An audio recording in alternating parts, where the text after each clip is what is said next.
Joel, we're back. This is a big topic we're talking about today. Dealing with a client that's had budget cuts, and you either match the cut, meet the cut, or lose the contract. This is a real life example of one of my consulting clients that I helped work through this actual scenario.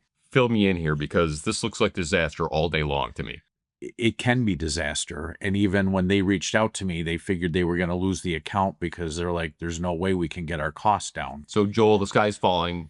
What do I do? The sky is falling, save us. And I say that tongue in cheek because it's not really how the call went down. But yes, we really think we're going to lose this. We don't see where we can cut, and we think we're going to lose it. And it's our largest account. Oh, even worse. Okay. This is a building service contractor's nightmare.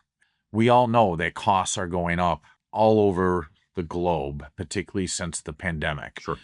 There's rising costs with just about everything.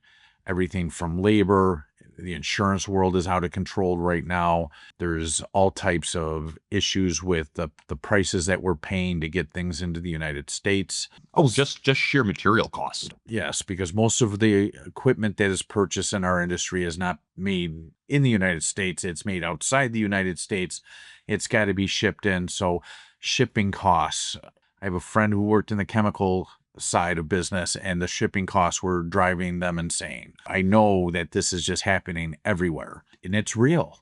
And when you have your insurance costs that are tied into your labor rates, and your labor rates are going up, and your insurance is going up, and your workers' comp is going up, and your unemployment is going up because we're in a high turnover industry, it's like all you see is outgoing money. And now your client calls you and says, oh, by the way, I need you to cut my costs by more than 20%. So for our listener, if this feels like the last time you got a call and you felt like you were going to crap your pants in the middle of the day, listen up.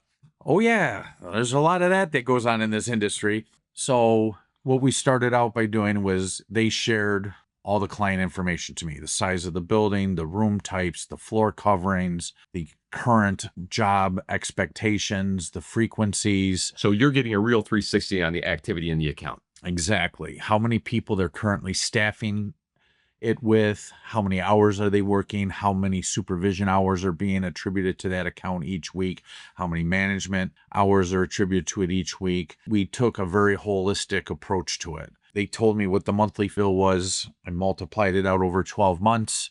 And then we took and slashed 20% and looked at that number and said, how do we get to this number? We use the time study book that happens to be out there that says this is how long it takes to do this, and this is how long it takes to do that, and ask them what type of vacuum cleaner do you have, because there's different production rates with different types of vacuums. So we looked at absolutely everything in his operation. Mm-hmm. We looked at ways that we could find materials and equipment that allowed his staff to work quicker and more thoroughly. We also looked at redundancies. We looked at where we could maybe lower expectation levels. We looked at all of the complaints that had come in over the last 2 years to decide where the problem issues were, where we couldn't cut expectations and frequencies. But then when we saw other things that weren't as prevalent in the complaint department, we were able to say, okay, let's look at those frequencies and how much time per day do you currently spend on this? This is what it says by the time studies, how much time. Are we at the right number of hours? Are you expecting too many hours a day? When we got done and fine-tuned everything, he beat what they needed to have the reduction by an additional 2%. Oh, wow. So, I mean, remind me again, the number that he was directed to get to. 20%. And he got 22. Wow.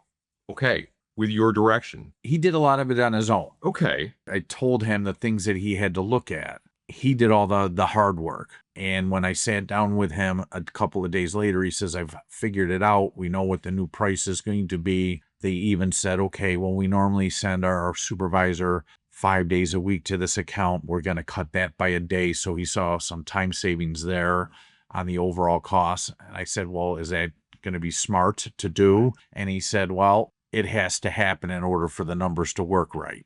So they looked at absolutely everything. They looked at the cost of supplies that they were buying, their materials, and try to find vendors that might be able to save them 1 or 2% on things and materials. Those are going to be items that last about a year. Mm-hmm. They're longer than single use, but it'll last up to a year.